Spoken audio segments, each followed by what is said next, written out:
What is love? What is the meaning of life?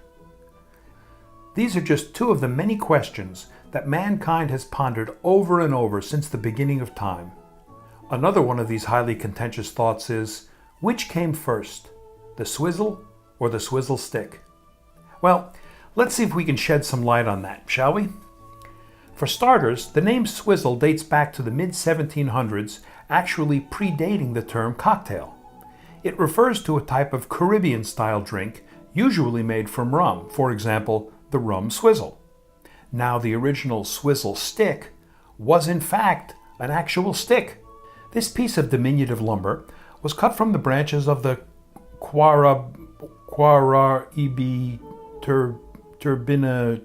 well, here's how you spell it anyway, also known as the Swizzle Stick tree, and was central to the making of a swizzle. Here we have a nice example of one. You see, the branches grew in such a way that once cut and trimmed, they formed a natural mixing device, and in trained hands worked wonderfully. You simply inserted the swizzle stick in a drink, and holding the shaft between your two hands, quickly rubbed them together, thus causing the shaft to spin. It was a wonderful way of mixing a drink without disturbing the muddled ingredients that were at the bottom of the glass. And it has also been said that the branch itself, especially when freshly cut and used, imparted a tangy, peppery flavor to the drink, which may explain why versions of these drinks today now call for a dash of bitters to be added. As a side note, the swizzle is making a big comeback in upscale bars around the country, with bartenders desperately trying to get hold of one of these real swizzle sticks to use in the making of these tropical concoctions. In the late 19th century, swizzle or stir sticks, as they were then called, made of glass were created to help remove the bubbles from champagne, whose carbonation caused indigestion for some drinkers. Thus, the swizzle stick as we know it today had begun its journey. Alas, once Madison Avenue got hold of the idea, it turned what was once a useful tool into no more than a series of cheap, tacky, plastic marketing and advertising gimmicks that tended to advertise all manner of things: hotels, airlines, bars.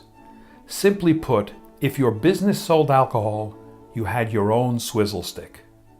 But it wasn't long before these plastic wonders found their way into the home, taking on a myriad of new forms as swizzle stick inventiveness flourished. Now, by today's politically correct standards, some of the attempts back in the day at creativity were somewhat misguided and questionable at best. One of the most eyebrow-raising examples in our collection are the Zulu and Ubangi swizzle sticks from the 1950s. These provided the user with a somewhat misguided, if not irreverent look at the aging process of women. I'm trying to decide which I'm bothered by more: the fact that someone at one time actually thought these a good idea to produce, or that people actually bought them. I've always thought that people in the 1950s were a much more fearless and hardy breed than the people of today, and the swizzle stick thermometer is the perfect testament to their indestructibility. These folks thought nothing of putting a thin, mercury-filled piece of glass into their cocktail, and then using it briskly to stir their drink. People today certainly wouldn't dream of doing such a thing, the sissies. Getting your host's attention back in the day must have been a bit difficult, as there were numerous brands of swizzle sticks that sported whistles, and some with harmonicas, for the more musical among us, I suppose.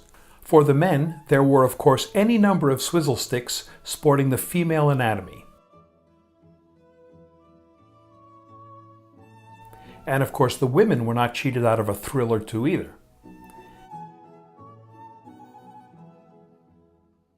Now, how many of you, as the package says, would have liked to have put the Old West flavor in your drinks? Well, unless you're a member of the Antique Barbed Wire Society, and yes, they do really exist, I doubt you would have been too thrilled at the prospect of having a sharp piece of gold-plated barbed wire sticking out of your glass. I myself have always been of the belief that to arm one's guests with sharp, pointy metal objects, ouch, while they are greedily consuming alcohol, is not the best idea. There was the bottoms-up swizzle stick. I mean, who wouldn't want a plastic tushy staring them in the face while sipping their cocktail? And here are some with plastic flowers on them that, according to the package, would look lovely arranged in a vase when not in use. Yeah, right. But it was not all cheap, tacky paraphernalia. Fine jewelry makers such as Tiffany and Cartier created these wonderful personal retractable swizzle sticks in sterling silver, gold, and even some with real diamonds. Nice examples of these sell today for hundreds and sometimes thousands of dollars. There is even a club called the International Swizzle Stick Collectors Association, where enthusiasts can come together to indulge their passion of these diminutive mixing devices. Unfortunately, today the vast majority of commercial establishments have scaled down, if not done away entirely, with the in-house swizzle stick. And I don't remember the last time I was handed a cocktail at a friend's house that came with one of these highly entertaining little wonders. The world simply doesn't know what it's missing. See you next week. Cheers.